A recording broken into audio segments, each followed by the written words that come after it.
Check, one.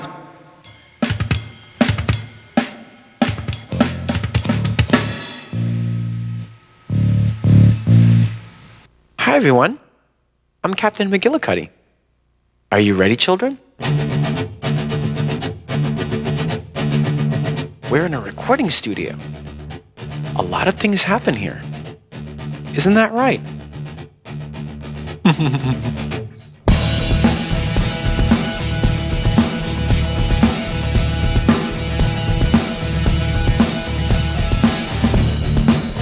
If they like the record, they won't be disappointed with the live show unless something goes terribly wrong. Ho ho! Sam kicked through his bass drum head.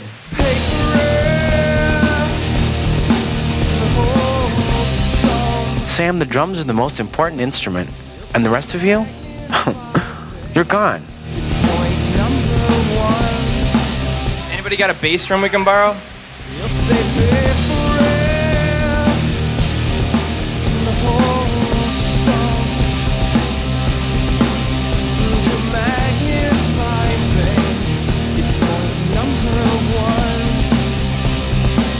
We're going to continue on in the recording studio. Do you know what that is? I do.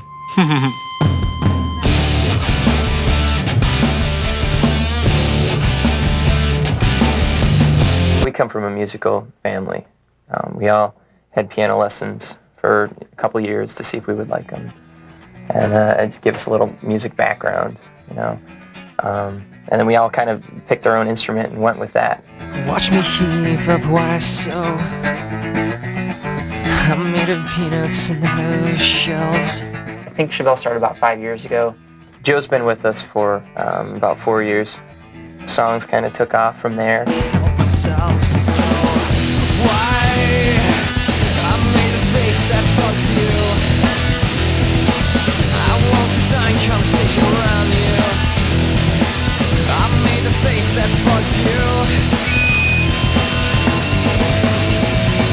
Hey, check it out. What's up, Fred, Hofstra University? Word! Point number one was recorded by Steve Albini, which was kind of an extraordinary thing that we were able to work with him. Steve from Fugazi, and he produced Pearl Jam, what, 9 times or something? Rock star! The challenge in making the Point Number One album was taking this band that everybody talks about getting what they are live on tape, and just it doesn't happen very often. And for me, there was like one guy who I really trusted that could pull that off. It was Steve Albini. What up? First question for you is, when are you guys playing Spring Break? I'm not actually from Fugazi. I love the work that he's done in the past. I love what he does with guitars and drums. I love the way he listens to bands and doesn't try to change them or mold them into his own image. People I work with were telling me I was supposed to talk about Chevelle, so I wasn't sure exactly what your deal with that band was. They're friends of mine, and I've worked with them. I helped them make a record. Making records, that's pretty cool. So I just made a cold call to a studio in Chicago, and through a series of events, he agreed to do it. MIDI versus monitors, what do you think? Look, I know preparation might seem like an outmoded concept, you know, for somebody who's as with it and word as yourself, but you really, I mean, you're wasting all of our time here with... Hey, that's some harsh reality bites, definitely. It was really, this is almost a gift that we were able to get Albini to do this record.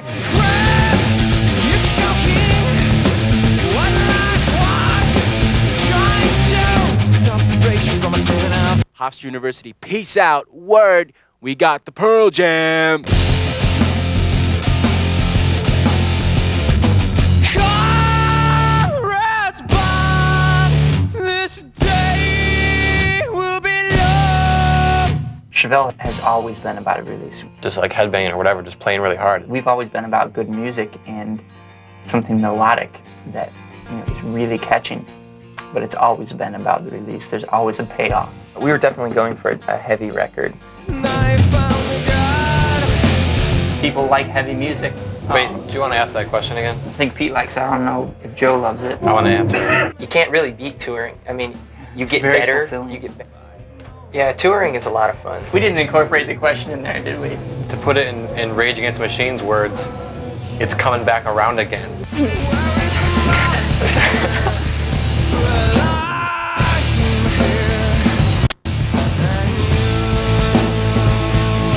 Come on, musical group.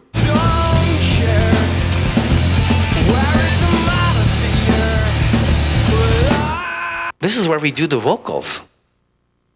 Right in here. Are you happy?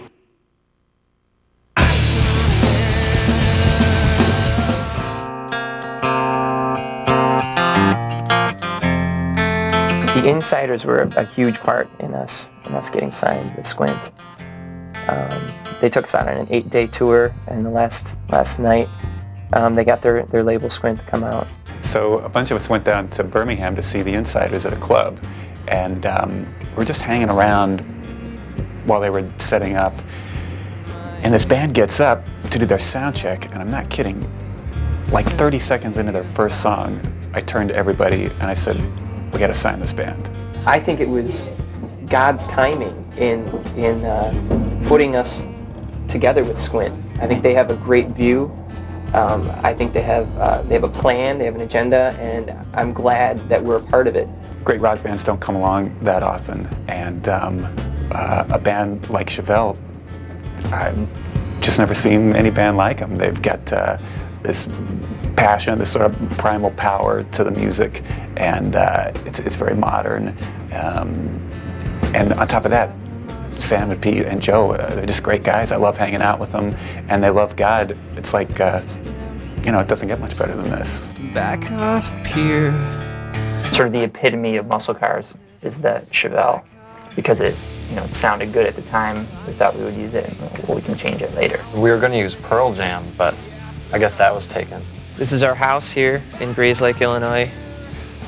We've lived here for 5 years. This is kind of what my dad does. He builds street rods. It's a 1932 Ford Cabriolet he's working on. It's a fiberglass body. It's got a Chevy 350 in there, dual carbs, and a 410 rear end, a really beefed up transmission. A Buick Grand National, 16-inch torque thrust wheels. And Chevelle is, of course, a 70s muscle car.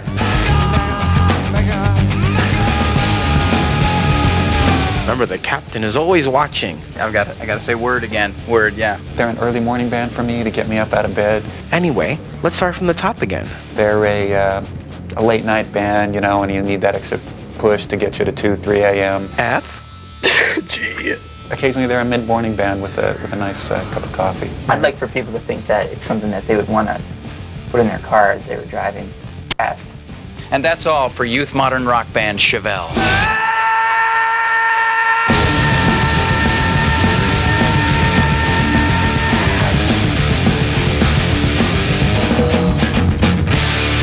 Okay, musical group, who's your favorite Captain McGillicuddy? Captain McGillicuddy. That's right.